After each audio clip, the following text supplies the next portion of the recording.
이 시간 우리에게 주시는 말씀은 창세기 39장 7절에서 12절까지 말씀입니다.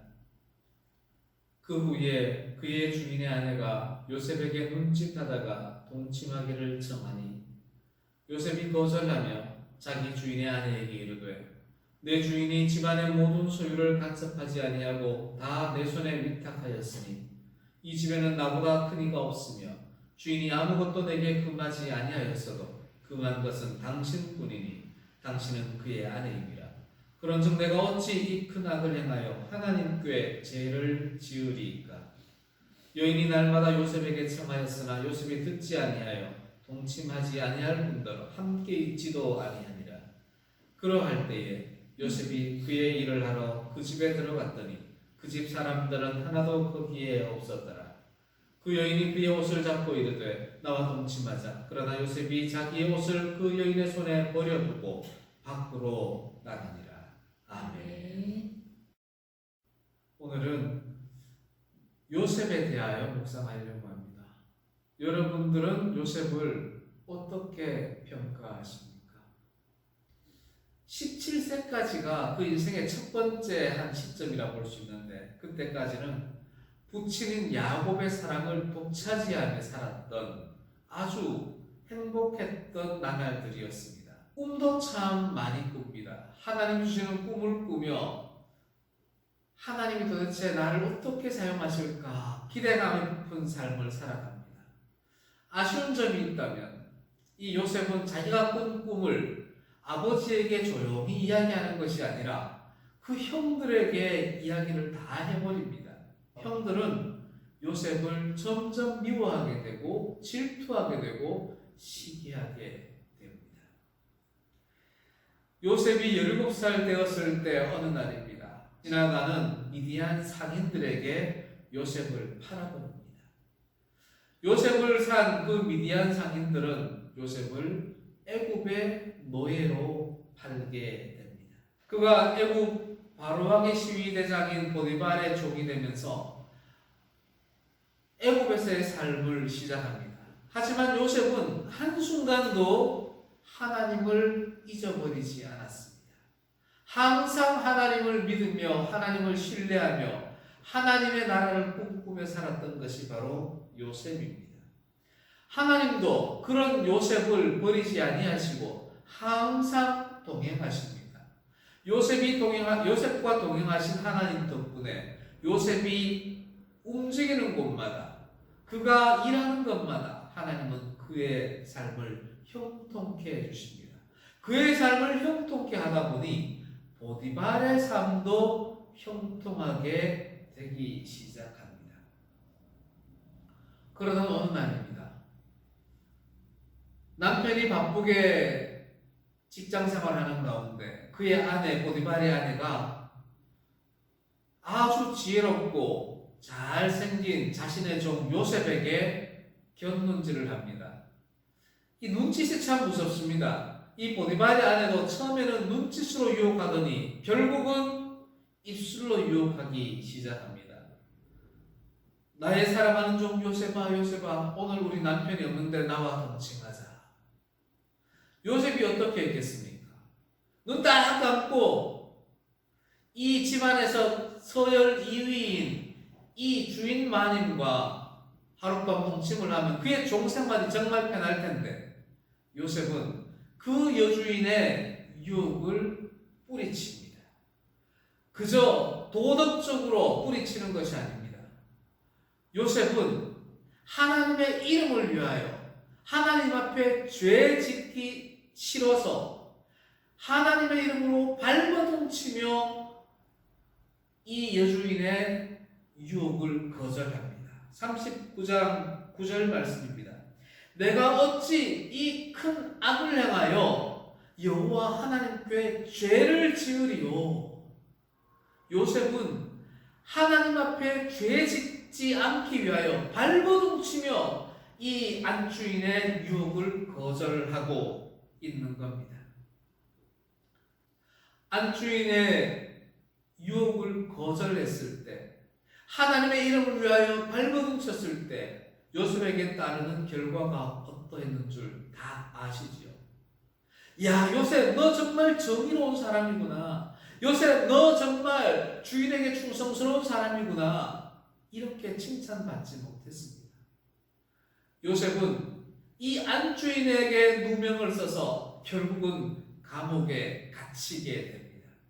요셉은 그 감옥에서도 하나님의 이름을 외면하지 않습니다. 하나님을 향한 그 믿음을 저버리지도 않습니다. 하나님은 또한 이런 요셉을 홀로 두지 아니하시고 항상 동행하십니다. 그리고 그의 하는 일마다 또다시 형통하게 해주십니다. 그러던 어느 날입니다. 함께 갇혀있던 두 관원이 꿈을 꿉니다. 그 두 관원이 꿈을 꾸는데 너무나 괴로워하자 요셉이 그들에게 이야기를 합니다. 꿈을 해몽해 주려 합니다. 그런데 요셉이 자기가 그 꿈을 해몽해 주겠다 선언하지 않습니다. 40장 8절에서 이렇게 말씀하십니다. 해석은 하나님께 있는 것이다. 나에게 말해봐라. 내가 하나님께 여쭈어서 하나님께 그 뜻을 물어서 너희들에게 가르쳐 주겠다. 이 꿈을 주신 이도 하나님이시요 해석하시는 이도 하나님이시다라며 요셉은 하나님의 영광을 드러내려 그 감옥에서도 발버둥을 치고 있습니다. 보통 사람 같으면 만약에 내가 이 꿈을 해몽해주고 그 꿈대로 이루어지면 당신들 나중에 석방되고 나서 나를 꺼내줘야 돼 협상하려 했을 텐데 요셉은 그러하지 아니하고 오직 이 꿈의 해석은 하나님께 있는 것입니다 라며 하나님의 영광만을 드러내려 했던 겁니다. 하나님의 주권과 능력만을 드러내려 했던 겁니다.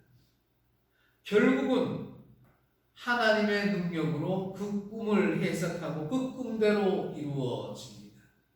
요셉은 이렇게 감옥에서도 신앙을 지키고 하나님의 이름을 위하여 발버둥 쳤습니다. 그로부터 2년 정도가 지납니다. 이번에는 바로 왕이 꿈을 꿉니다. 우리가 잘 아는 바로 그 꿈입니다. 고민 속에 빠져 있습니다. 그때 감옥에서 꿈을 꾸고 해석함을 받았던 한 관원이 살아남았던 그 한 관원이 요셉을 그제서야 떠올리고 바로 왕에게 요셉을 추천합니다. 요셉이 바로 앞에 불려가서 이야기를 합니다. 하나님의 이름을, 하나님의 능력을 드러내려고 죽을 각오를 하면서 그 바로왕 앞에서 이야기를 합니다. 바로왕이시여, 당신의 그 꿈은 하나님이 행하실 그 일을 당신에게 보이시는 것입니다. 하나님의 능력을 드러내려고 죽음을 각오하고 발버둥을 치는 겁니다. 자기가 살려고 하는 것이 아닙니다. 하나님의 영광을, 능력을 드러내려 합니다. 41장 32절 말씀입니다. 바로께서 꿈을 2번 겹쳐서 꾸었는데 이것은 하나님이 이 계획을 확정하셨으며 이 일을 속히 이루시려 함입니다. 바로 왕이시여 대비하소서. 하나님의 뜻을 저버리지 마소서 이야기를 합니다. 이건 정말 어처구니 없는 일입니다. 당시에 가장 풍요한 나라 애굽에서 7년 풍년 뒤에 7년 흉년이 온다. 믿을 수 없는, 용납할 수 없는 일입니다. 7년 풍년을 대비해서 모든 곡식들을 창고에 거둔다면 귀족들, 지주들에게서 난리가 날 겁니다.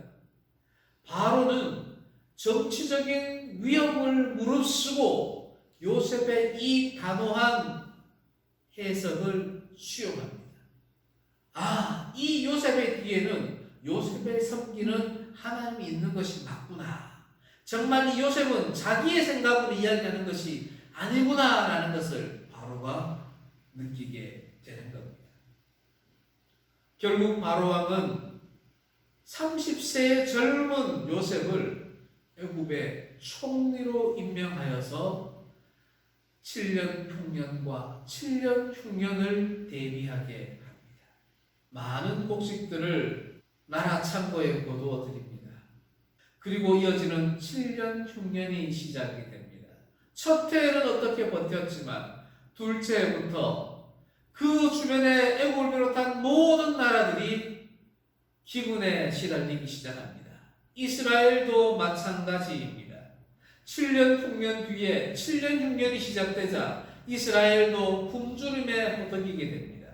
이스라엘 땅에 있던 70여 명의 야곱 가족들도 마찬가지였습니다. 야곱은 그의 아들들을 애굽에 양식을 사러 보냅니다. 참 안타까운 것은 풍년이 있고 흉년이 있으면 하나님이 이스라엘에게 뭔가 하실 말씀이 있구나. 우리가 무엇 죄를 지어서 하나님이 흉년을 기근을 주셨구나. 회개를 해야 되는데 야곱은 회개하지를 않습니다. 그저 당장의 눈앞에 먹을 것을 위하여 애국으로 돈을 가지고 양식을 사러 보내게 되는 겁니다. 애굽에 온 야곱의 아들들을 요셉이 바로 알아보게 됩니다. 미디안 상인들에게 나를 팔아넘겼던 나의 형들이 아닌가? 요셉은 그 형들을 알아보고 다른 형들도 다 오게 하고 베냐민까지 오게 하고 결국은 자기가 바로 당신들이 팔았던 바로 요셉이라는 것을 드러냅니다. 45장 5절 말씀입니다. 당신들이 나를 이곳에 팔았다고 해서 근심하지 마소서, 한탄하지 마소서. 하나님이 생명을 구원하시려고 나를 당신들보다 먼저 이 애굽 땅으로 보내셨나이다. 아멘. 요셉은 자신의 형제들을 만났음에도 그 형제들을 원망하기보다 이 또한 하나님의 섭리입니다. 하나님의 영광을 드러내려고 발버둥치며 하나님의 영광을 드러냅니다. 결국 요셉은 이스라엘 땅에 있던 야곱의 자손 70명을 애굽 땅으로 이주하게끔 초청합니다. 이 대목에서 또 한 번 안타까움이 있습니다. 애굽 총리 정도 되면 또 7년의 흉년이 예정되어 있다면 충분히 요셉이 그동안 자신의 권력으로 아버지가 계신 그곳에, 형제들이 있는 그곳에 양식을 규칙적으로 보내줄 수도 있습니다. 그럼에도 불구하고 요셉은 아버지와 형제들, 모든 이스라엘 가족들을 애굽 땅으로 내려오게끔 초청을 합니다. 46장 3절 4절 말씀입니다. 애굽으로 내려가기를 두려워하지 말라. 내가 거기서 너로 큰 민족을 이루게 하리라. 내가 너와 함께 애굽으로 내려가겠고 반드시 너를 인도하여 다시 이 이스라엘 땅으로 올라올 것이다. 하나님께서는 야곱에게 애굽으로 내려가는 것을 두려워하지 말고 내려가라고 이야기를 하십니다. 하나님께서 왜 이렇게 말씀하셨을까요? 야곱아, 요셉을 통하여서 매년 때를 따라서 너희들에게 양식을 공급해 줄게, 이렇게 말씀하시지 않은 이유가 어디에 있을까요? 바로 창세기 15장에 있었던 횃불 언약 때문입니다. 하나님께서 아브라함에게 저 하늘의 별들과 같이, 저 바닷가의 모래알같이 자손들을 주겠다 했을 때 아브라함이 하나님의 그 말씀을 믿지를 않았습니다. 의심했습니다. 그때 하나님께서 아브라함에게 선언하셨던 것이 바로 우리가 알고 있는 횃불 언약입니다. 창세기 15장 13절 14절 말씀입니다. 네 자손이 이방에서 객이 되어 그들을 섬기겠고 그들은 400년 동안 네 자손을 괴롭히리니 그들이 섬기는 나라를 내가 징벌할지며 그 후에 네 자손이 큰 재물을 이끌고 나오리라. 아멘. 이것이 하나님의 선언이었습니다. 하나님은 지금 아브라함에게 하셨던 그 언약을 이 야곱의 시대에 이루시는 겁니다. 그래서 400년 종살이를 위하여 지금 야곱과 그 민족 전체 70명을 애굽 땅으로 내려보낸 겁니다. 전쟁에 의해서 포로로 잡혀가는 것도 아닙니다. 하나님의 섭리에 의해서 자기들 발로 그 애굽 땅으로 걸어 들어가게끔 만드신 분이 바로 하나님이십니다. 우리는 출애굽에 대한 이야기를 참 많이 듣습니다.